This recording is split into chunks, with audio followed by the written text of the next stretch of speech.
Ladies and gentlemen, welcome to the 3-0-Take, where we talk all things Major League Baseball. Here's Kyle Corwin and Nate Reyes. It all starts right now. Ooh, welcome back to the 3-0-Take, presented by SeatGeek. This is episode 383. I'll be your host, Kyle Corwin, and that's all you're getting today because I am running this thing solo today. Some personal things came up with Nate today, last minute, so figured rather than just bang this thing, I said, you know what, I'll run it. We'll see how it goes. It's only third, fourth episode running solo. You'll have to dig back in the archives, some of the older episodes, to find those, see how those did. I think episode 1, the episode that shall not be named or discussed, I think I ran one solo in the 18 World Series, which, looking back, don't know how I did that or why I did that. But I guess it was because it was the World Series and we had to get it done. But I think Nate was out sick or something. So all I have to say, running this thing solo, so bear with me. Got some topics I want to run through real quick. Got some weekend series rundown want to get to. But, you know, figured better give you something than nothing at all. So it may be quick. We'll see. I doubt I'm going to go a full hour. If I went that long, I'd understand if you didn't want to sit around with your friend old KC for that long anyway. So I'd understand, but we'll try to keep it quick. Just wanted to give you guys a little something here to start your week. It is the final Monday of August. Thank goodness. We have reached the near end of this horrendous month, as we've talked about on the last couple episodes. Just the worst month of baseball, I would argue, of the year, of the season. So I celebrated. I said, you know what? We're coming up on the end of August. I'm going to revamp the office a little bit. So it's unfortunate because you can't see it. And even if you're watching on YouTube, which, by the way, go subscribe on YouTube. Every subscription helps.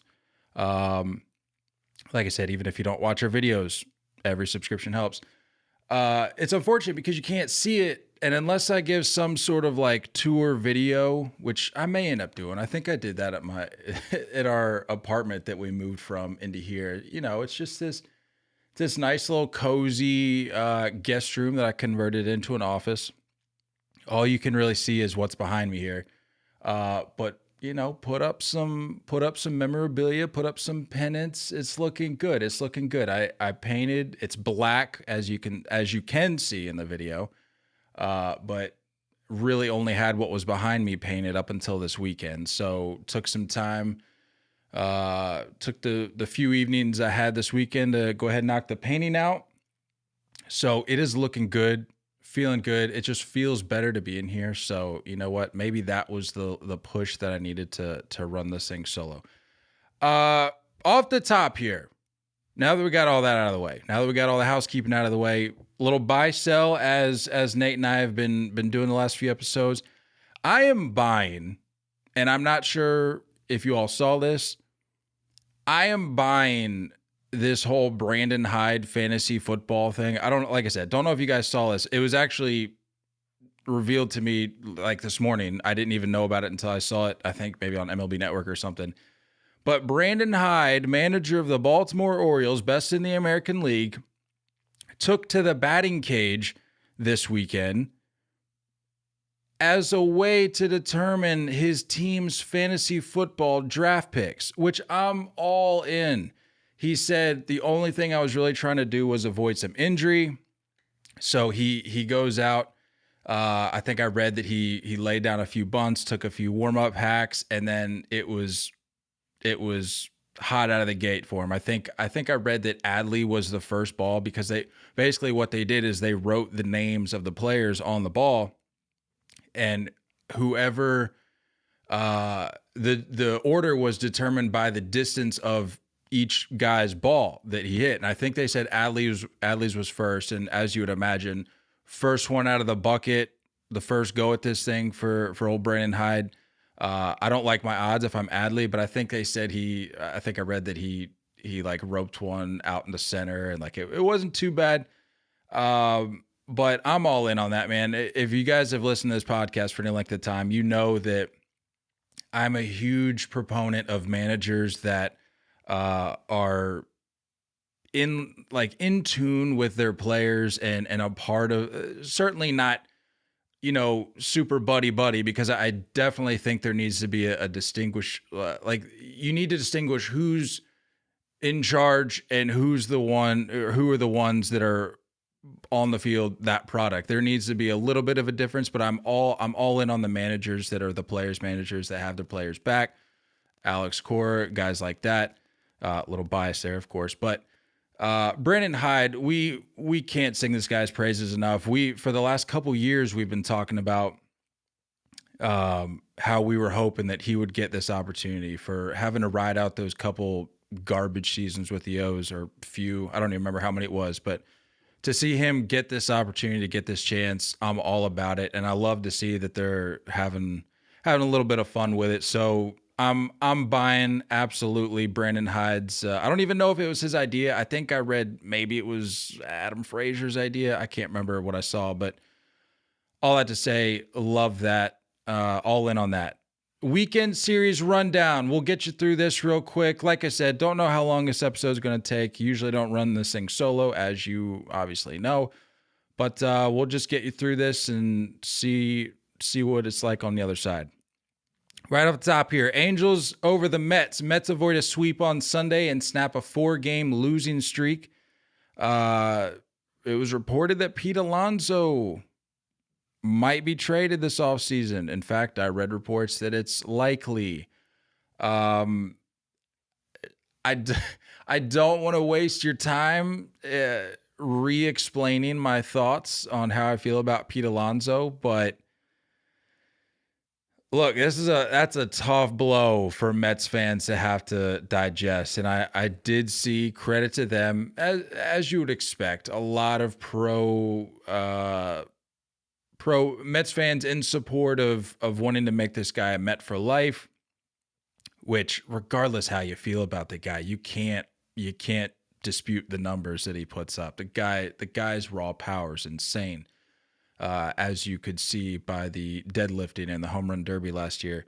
But as much of a cornball as I think this guy is, that's tough, man. I mean, the Mets are. I heard today. Hold on. I need to double check this. Yep, confirmed. The Nationals, as of August 28th, have a better record than the New York Mets. That's tough. If you're Pete Alonso, you've essentially been bearing the brunt of this team's failures just because you're the face of the franchise. You've been doing your part. You've been putting up the numbers to carry your weight a little bit. And then you hear that the team is going to flip you this offseason, and that the team also essentially said, without saying it directly, unless they did say it directly, I didn't see that. I didn't see a direct quote. But basically, nobody's off the, everybody's in. Everybody's available for trade. Nobody's off the table here. That's, like I said, think the guy's a cornball, but that's tough news to hear, man. I don't know how I would process that if I was Pete Alonso, but I'm sure, assuming he wants to be there and he's happy there, which I would guess he is. He seems to like it. That's a tough thing to have to hear, especially in the midst of the season that they've got going on right now. Orioles over the Rockies. The Orioles game against the Colorado Rockies on Sunday at Camden Yards was temporarily paused in the bottom of the first inning because of a swarm of honeybees in left field near the bullpens. The 5 minutes, this is key. This was part of the recap that I pulled from. They wanted to make sure that you knew this. The 5-minute bee delay did not count towards the total time of game. Okay, just wanted to let you know. In case you're really worried about the length of time averages that Major League Baseball has been putting forth this year. They want to keep this thing as short as possible. So, of course, they're not going to count a bee delay towards that because you don't want to skew the numbers. Dodgers over the Red Sox. Oh, before we get to that, I did have a note there about Felix Bautista. Terrible news. Tough blow for the O's. We'll get into that a little later on, but we're going to keep going with this. Weekend series rundown. Dodgers over the Red Sox. Mookie Betts returns to Fenway for the first time since his trade. Shines in his return. 7 for 15. Hits a homer. Had 2 doubles and 4 ribbies. Dodgers take 2 of 3, as I mentioned. We'll get into the MVP discussion because there has been a shift in that, believe it or not. I know, Braves fans, looking at you. Phillies sweep the Cardinals. Cardinals have dropped 9 of their last 11 and were shut out for the 11th time this season on Sunday. Sucks for the Cardinals. Doesn't matter for them. Phillies, this is a huge series for them. For them to be able to go and do what they did. A sweep is crucial, is vital at this point in the season. As I mentioned, we've got about a month and some change left. Every win counts. And if you can pull out a sweep, woo, good for you. Cubs take 3 of 4 from the Pirates. According to ESPN, Bellinger has 16 ribbies in his last 9 games and an MLB best 53 ribbies since July 1st. Has reached safely in 34 of his last 38 games. I don't care what the narrative surrounding this guy is. I don't care if he ever reaches that MVP caliber that he had back in the day. 18, 19. If he can do what he's been doing this season for the Cubs over the course of a long-term contract that we can assume he's going to get, he bet on himself. If he can do that for a team, I think whoever picks this guy up will be more than happy. Good for Belly. Guardians over the Blue Jays. A kind of a random note from this series. Noah Syndergaard DFA'd after his outing on Sunday. I don't know what the future holds for this guy. I mean, this guy is starting to bounce around more than your average journeyman at this point. Like he's running out of options if there are any left, to say the least. Astros over the Tigers. Verlander and Miguel Cabrera reunite, former teammates. There was a nice moment there on, was it Saturday, Sunday? A little tip of the cap from Verlander as Miggy stepped in the box. That's the kind of thing I don't care what you say about Verlander. Don't care what you say about the Astros. A moment like that will give you chills if you're a true baseball fan, because you can recognize kind of the significance surrounding it. You can recognize the emotion there, the humility. I'm all about stuff like that. I'm a sucker for those kind of moments, especially a guy like Miggy. Who doesn't like Miggy? So that was cool to see. But the Astros take the series, which is big for them because they had recently just gone on a stretch where they had lost 6-8. So albeit it's against the Tigers, series win is a series win. Rays over the Yankees, a little feisty. Benches and bullpens emptied twice. Count them, twice. In the 8th inning on Sunday, after, did I read this right? 5 hit batters? 5? Yikes. Little note here. Yankees have lost their 8th straight series rubber game. So Yankees have not been able to close the deal on 8 of their last series, which is, I guess, par for the course when you're playing as poorly as they are right now. Nationals over the Marlins, the 4th place Washington Nationals, mind you. Again, holding that 4th spot over the New York Mets, who I told were supposed to be good. Prior to dropping the finale on Sunday, they still got the series win, but they dropped the finale on Sunday. Prior to that, they had won 5 of 6 and 11 of 14. I don't know what their schedule looks like right now. I don't know who's left, who they have to go up against. I don't know how many contenders they have to go up against. But for those teams, for those fans, for those of you out there that follow teams that are in this thing, all I'm saying is don't laugh at the Nationals. Don't turn your nose up at the Nationals right now, because they're playing spoiler about as well as a Washington Nationals team can at this point. So good for the Nats, man. I know Nate laughs at me, but I think the future with the right moves starting with the front office, not as much personnel, because I really think at this point in time for them, it starts at the top with some right personnel moves at the top in the front office. I think the future could potentially be very bright for the Nats. They got some good pieces I mentioned a few episodes ago that I'm excited about, and I've have the luxury of going to see every now and then down the road. So we'll see what happens with them in the seasons to come. But as of right now, they're playing spoiler and they're doing it very well. The A's split a 4-gamer with the White Sox. White Sox improved to 9-15 in the month of August. Good for the White Sox. I don't know how that's improving, but that's what the news and notes that I looked over said. So we're gonna go with it. Brewers sweep the Padres, a team we're gonna get, or I keep saying that I'm gonna get into here in just a minute. They have won 8 straight games, the Milwaukee Brewers, and I know that's Nate's favorite team. Except it's not, but that's a tough pill to swallow for Nate, I think, at this point in time, because the team he loves to rag on, and for good reason. I'm with them on that. I'm not high on the Brewers, but I tell you what, man, this NL Central shaping up to be a little bit more interesting than I think we anticipated with about a month left in the season. As I mentioned, 8 straight wins. The Brewers have scored at least 5 runs in each game during this win streak and had at least 6 runs in all but one of them.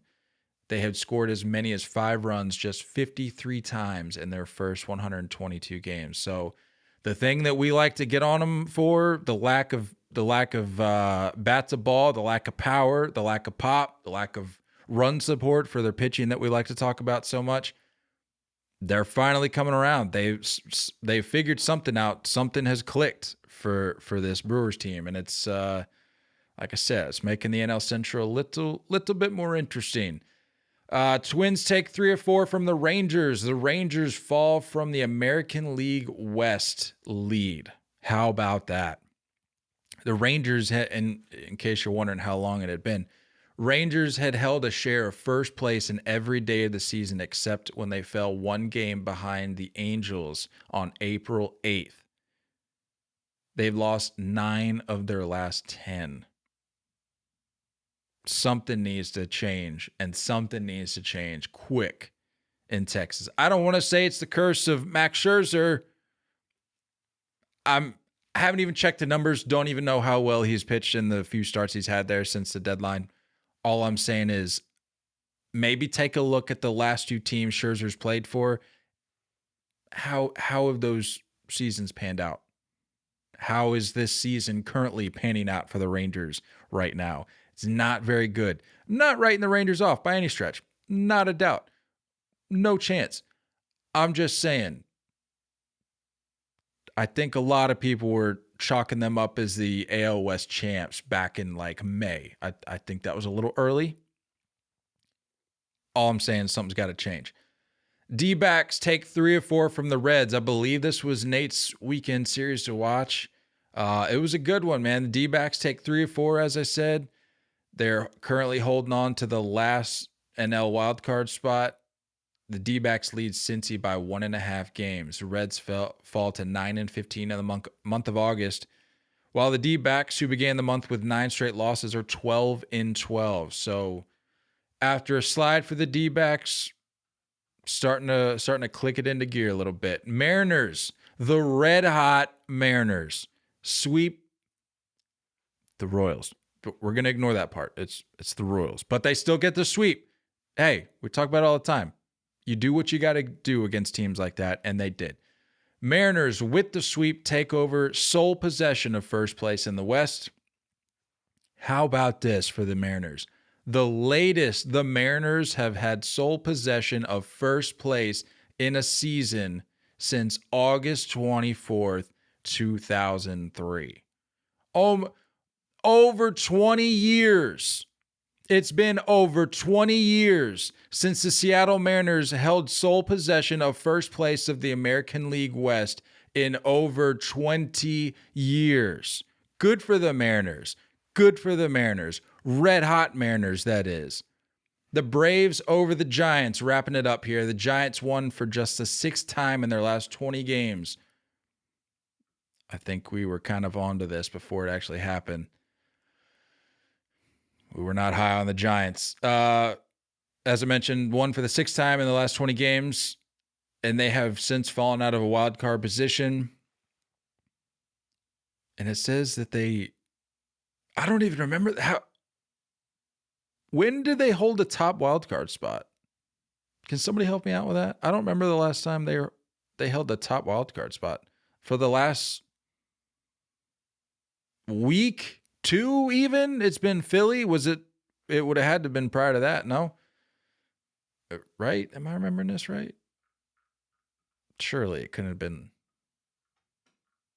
all that recent. It's been Philly for a while now. That's all I remember. But keeping it in the National League here, the Brewers. Let's just run through the Brewers here real quick. An 8-game win streak, as I mentioned. Since being held to 3 runs over 3 games while getting swept by the Dodgers on their last road trip, the Brewers, as I mentioned, 8-0, averaging 7.25 runs per game. In 4 of the games on this 5-0 homestand for the Brewers, they scored at least 5 runs in an inning. And to run through that stat I gave you a little earlier, Brewers have scored at least 5 runs in each game during this win streak and had at least 6 runs in all but one of them. To repeat here, because I think this is very important. This is very important because up until this win streak, I think the narrative there that us, Nate and I, and a lot of people watching this team in this division race would agree with, and the narrative that they were pushing was that the offense was lacking drastically. Up until this point, lacking. But, to repeat myself, they had scored as many as 5 runs just 53 times in their first 122 games. 5 runs just 53 times in their first 122 games. Wild. They, if I recall, the Brewers, as we talk about this Central race, currently are gearing up for a series with the Cubs. So perfect timing for them. Perfect timing for the Cubs, honestly. The Cubs put up 10 in back-to-back games over the weekend, and they've won 7 of their last 9. And let me confirm here just to be sure. They are 4 games back, I believe, currently. 4 games back in the division. So this is going to shape out to be, hate to say it, man, I really just want to write the Brewers off. Not even just this season, but every season, because I just don't believe in the Brewers. But at this point in the year, if you can put together an 8-game win streak like this, look, I'm a preacher of mojo. I'm a huge proponent of mojo, and I don't know how much more mojo you can have than an 8-game win streak. So they're setting themselves up for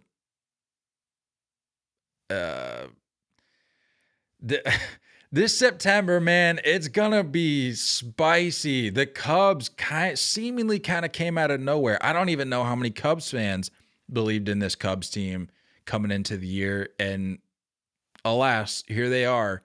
So really, we're looking at 2 teams that I think not a lot of people had in this conversation at this point in the season. So I don't know, man. For me, I'm out on the Reds. It was a good story, purely from the perspective of the division. They're, I think, 6 games back. I think that's with the, and I only say that because of how well the Cubs and Brewers are playing. I think with, like I said, a month and some change left, I think that's too much ground. Yeah, 6 games back. I think that's too much ground to make up in that amount of time. But never say never. So Reds fans, don't give up hope yet. But as someone who does not have a dog in that fight regarding the Reds, I'm gonna safely say I'm out on the Reds for the division. So they've got, as I said, they've got this series this week. And then after this series, the Brewers and Cubs meet one last time in Milwaukee in the final series of the regular season from September 29th through October 1st, excuse me. So, oh boy, we could be looking at one of them. Look, I'm gonna be honest with you, we could be looking at one of the more interesting division races between these two down the stretch. And I say interesting purely from the point of view that it, as I have been kind of alluding to, it's more of a surprise than anything. Like, sure, you're going to have more interesting races between teams elsewhere in the league fighting for the crown, division crown rather. But like the AL West, I think everybody can safely say that's going to be the one that's going to have the most intrigue and most back and forth down this final month of the season. But I don't know, man. This one's going to be a fun one to watch. They got some good ball going down out there in the Midwest. Switching gears here, Felix Bautista. Tough break for the O's, as I said. Went on the 15-day IL on Saturday. Had damage to his UCL. Last I checked, they don't know the extent of the injury. So they have not necessarily ruled him out for the remainder of the season. They're hopeful, as you would expect from a front office who holds arguably the best reliever in baseball. The fans are hopeful that he can make a return this season because they will need him for sure. He has been a cornerstone in this team's success throughout the year as the best team in the American League. It was cool though that the team, I don't know whose idea it was, but it was ironically Felix Bautista bobblehead night this weekend, and they put up his bobblehead in the bullpen, which I thought was cool. Don't know if any of you guys saw that, but a little cool way to honor Bautista. And you know, that's not to throw a ricochet or a stray here at the White Sox, but that's kind of a better, more unique way to honor somebody on your team who's currently on the IL, who's struggling with an injury, who's an integral part to your team's success. Throwback to the White Sox, what was that, 2 years ago? I think at this point, maybe even 3. I don't remember. When it was, who was that? Was it Eloy? Was it Luis Robert? It was one of those two. I know you know what I'm talking about. They brought out the jersey and they had like all signed the jersey and they were holding the jersey during pregame introductions. And they hung the jersey in the dugout. Like, the guy didn't die. So good for the O's for not throwing a funeral for this guy.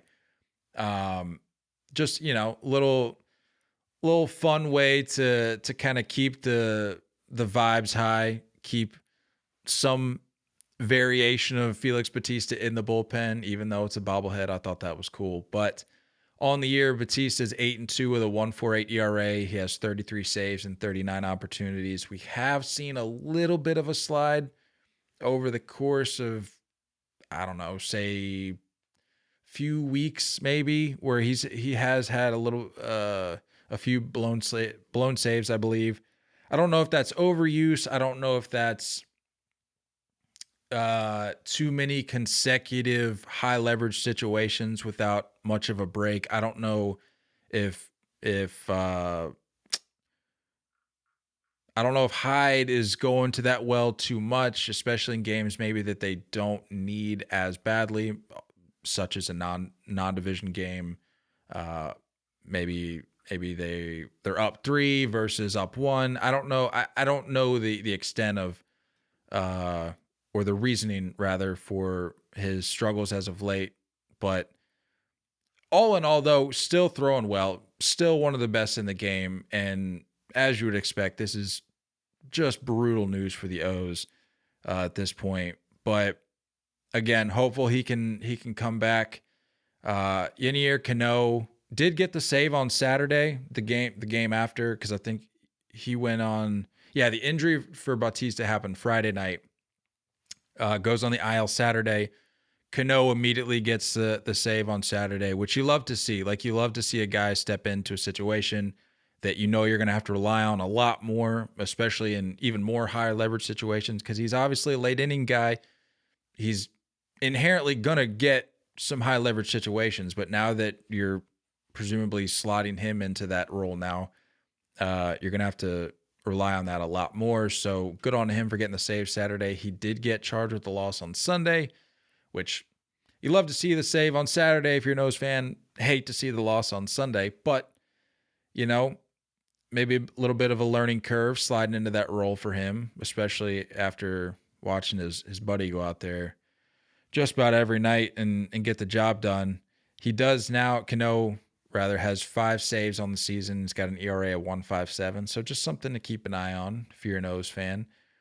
The National League MVP race. Again, I'm riding solo here, so I'm running down my list of topics I wanted to get to today. So there's no real transitions here, no real segues. We're just, I want to get in, get out, let you go on with your day. National League MVP race. I don't know if you're a Braves fan, if you want to close your ears, but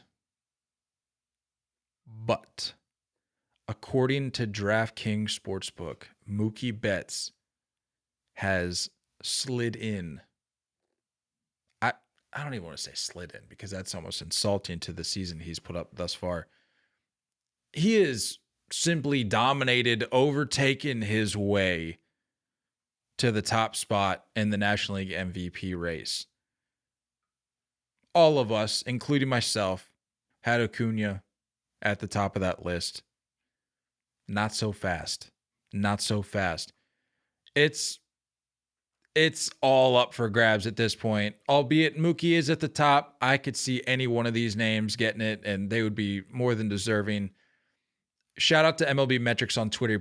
They put out a tweet. Ronald Acuña Jr. is about to be the first 30-60 player in MLB history. Mookie Betts is on pace for over 40 home runs and almost a 9 WAR. Almost a 9 WAR. Freddie Freeman is hitting over 340 and on pace for the most doubles in a single season since integration. This National League, they round out the tweet by saying, this is what they said, but I agree. This NL MVP race is absolutely nuts. That is insane. And to see Mookie Betts come into Fenway, as we already kind of ran through, makes his return to Fenway, answers the questions. Oh, did you want to stay? How much did you really want from ownership? Answers the questions with grace, explains his case, explains his situation, his thoughts on the matter. He's done with it. Dodgers fans have moved. He's moved on. Dodgers fans have moved on. Red Sox fans need to move on. It's done. He comes back, answers all that, deals with all the hubbub. And as I said, goes, what did I say? 7 for 15. So if there was going to be a point in time that maybe his run right now, if you will, maybe got a little bit derailed or knocked off the tracks, you could have maybe looked at this Red Sox series and be like, man, this guy's having a heck of a season, but coming back to Fenway, having to deal with that you could see maybe a little bit of a slide. No, comes in, goes 7 for 15, has a couple doubles, puts one over the fence, comes out the other side as the National League favorite entering the week of August 28th. Insane. All that to say, does not discredit anything that Ronald Acuña has done to this point in the year. He's slashing 330, 413, 527 with 28 bombs, 59 stolen bases, and an OPS plus of 138.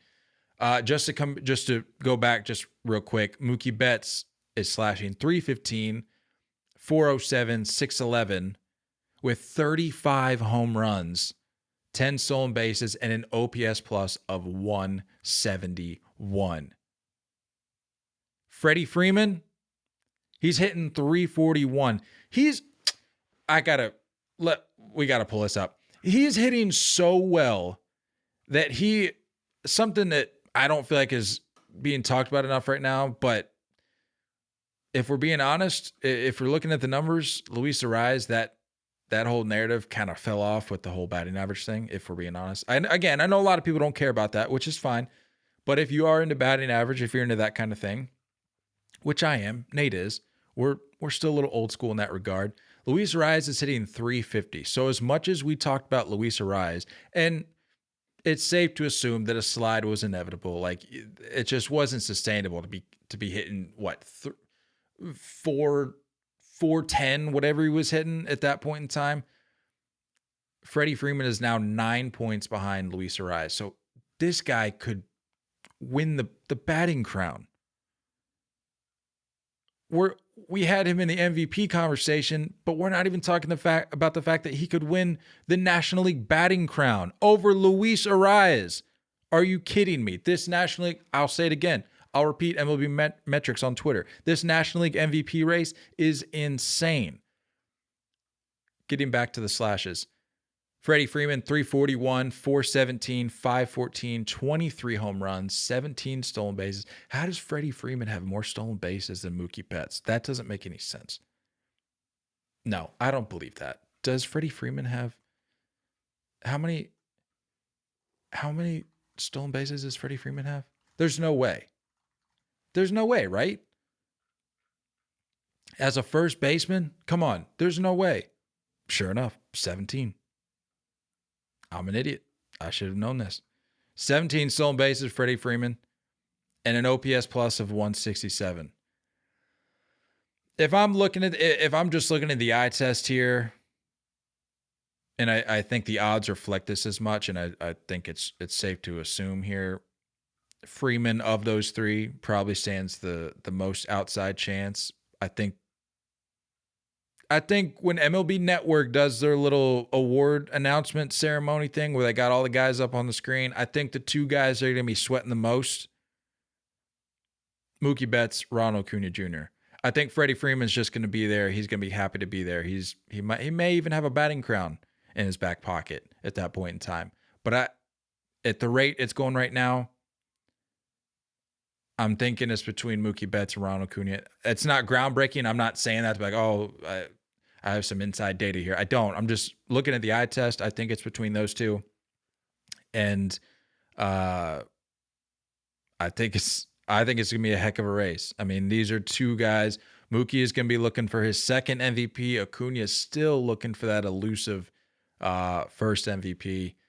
And my goodness, if he doesn't get it in a year like this, I don't know what the man's going to have to do to get his first MVP, because the guy is doing things we literally haven't seen. He's on pace to be the first 30-60 guy in baseball history. Well, I mean, what more do you have to do? But Mookie Betts said, hold the phone. This will be a fun one to watch down the stretch. Rays, Yankees, switching gears here. Look, I don't have much to say on this, but it's worth talking about because this is not the first incident between these two teams. I think everybody who follows the American League closely can look at this and recognize that you could say that the Yankees-Rays, maybe even the Yankees-Blue Jays is a stronger rivalry than the Yankees-Red Sox right now. And it's stuff like this that adds to that narrative, which for the record, I'm a believer in. I think the Yankees-Rays is much more significant of a rivalry than the Yankees-Red Sox right now, which, I mean, whatever. I mean, I wish it was like it used to be with the Yankees and Red Sox, but until these teams sign guys that stick around for longer than a year, a la Justin Turner, guys like that. Like if you have a team that's consistently comprised of rentals and 1-year deals, you're just not going to have it. And so I think Judge and Devers, those deals were a good start, but we're going to need a little more. All I have to say, not to get off track, Yankees and Rays, as I mentioned, not the first incident between these two. You can go back to, I think the CC incident when it was like if you recall, that was like his last start of the season that year. If I recall, that would have been, was that 18, 19?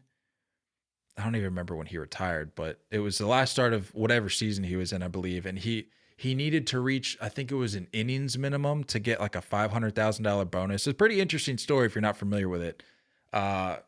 Some of you may be, but if you're not, go look it up. It's actually pretty interesting. Throws at I don't even remember who he throws at, but it was to protect his guy or whatever. And he's like barking, coming off the mound, misses out on the bonus.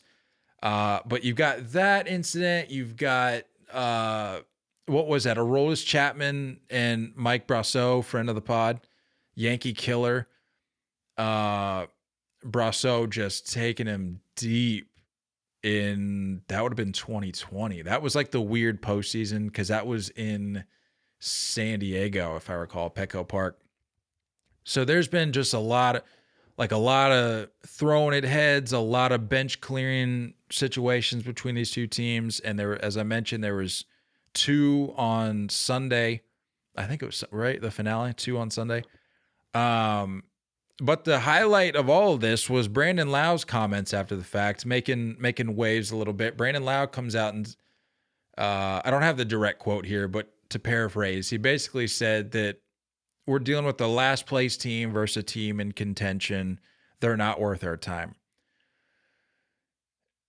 I don't want to say that was just the absolute final nail in the coffin that already had like 6,000 nails in it, but Brandon Lau put the final nail in the Yankees coffin in 2023 with that comment because, look, man, the Yankees just can't figure it out. And they're all looking around right now. They're pushing this whole narrative of it's right in front of us. The ownership, the front office, Boone, even Judge got sucked into the narrative. Which I don't know if they pushed him into that to say that to kind of appease some fans or whatever. They're saying it's all in front of us. It's not. You've run out of time. We're done talking about the Yankees. The season for you all is over. You hate to see it end at the expense of the Rays just going for your throat, literally. But I mean, who knows, man? This rivalry might not even blossom into much of anything if the Yankees continue to just suck against the Rays. Like, you can't even really call it a rivalry if it's not split a little bit more down the middle. But for now, this series is over. They won't see each other until next year. So we'll see what happens with that. But just worth noting, this little scuffle, if you will, it wasn't even really a brawl. Did make headlines, so wanted to address that. Shohei Ohtani, keeping the line moving here. A little bit of an interesting story here. I don't know what facts to believe. I don't know what facts to ignore, or not facts. I don't know what rumors or conspiracies to ignore here. But it came out this weekend that Shohei Ohtani had not received imaging following his August 3rd start. He gets pulled because of cramping. And then, let me make sure I got my numbers here right. Returned to the mound 6 days later. And then, if you recall, skipped his next turn in the rotation because of arm fatigue.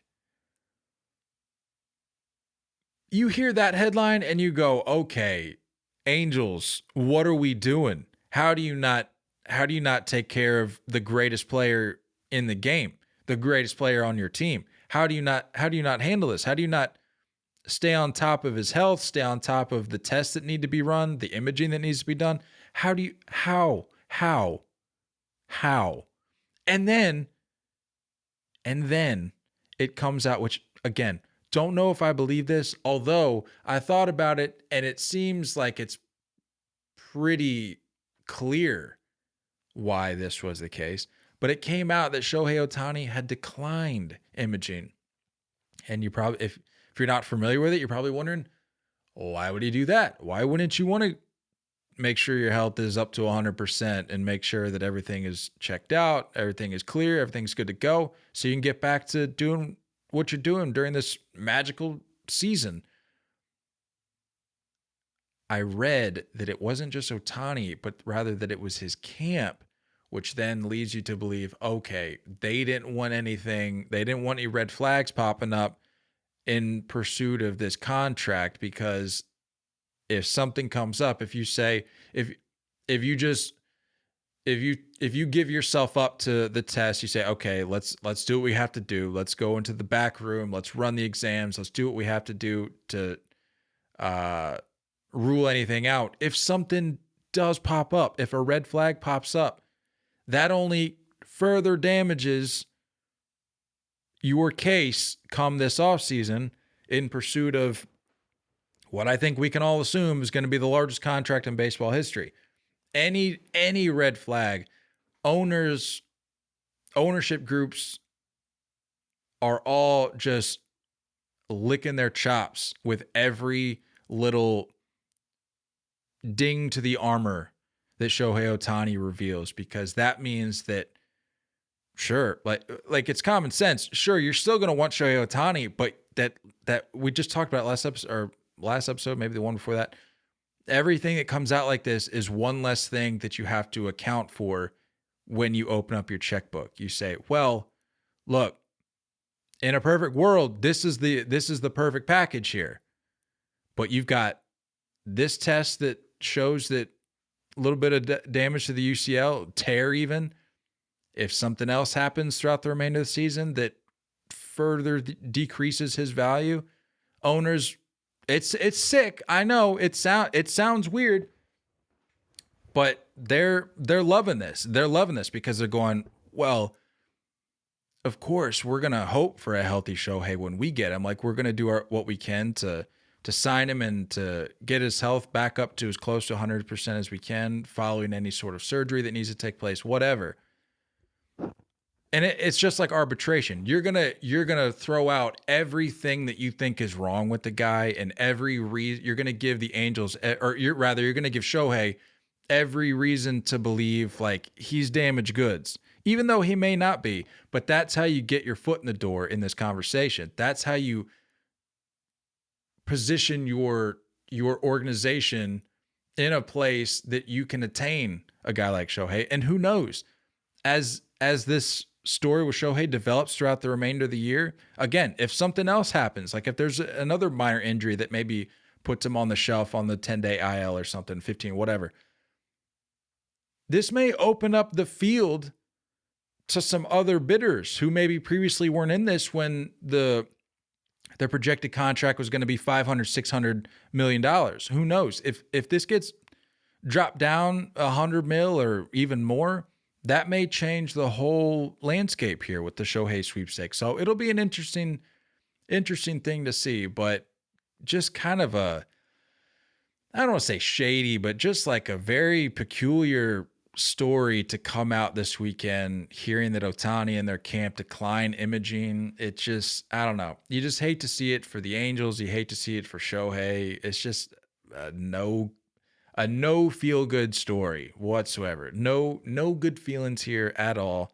I hate it. But let's hope Ohtani gets back to doing what he does, because the game, as you would imagine, is a lot better with him as close to 100% as possible. So all that to say, a little weird, but when you really look at it, it makes sense why they did what they did, assuming that's why they did it.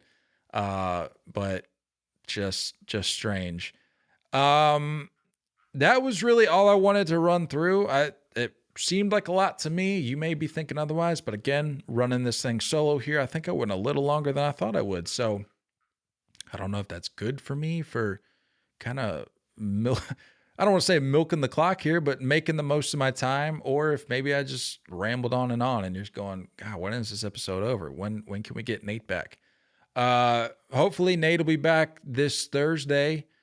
We should be able to run it back. Normal day, normal time, barring any further developments. But like I said, some last minute emergency came up with Nate. He's good, no worries there, but some things he had to attend to. So as I mentioned on the top, had to run this thing solo. So I appreciate you all sticking around with me.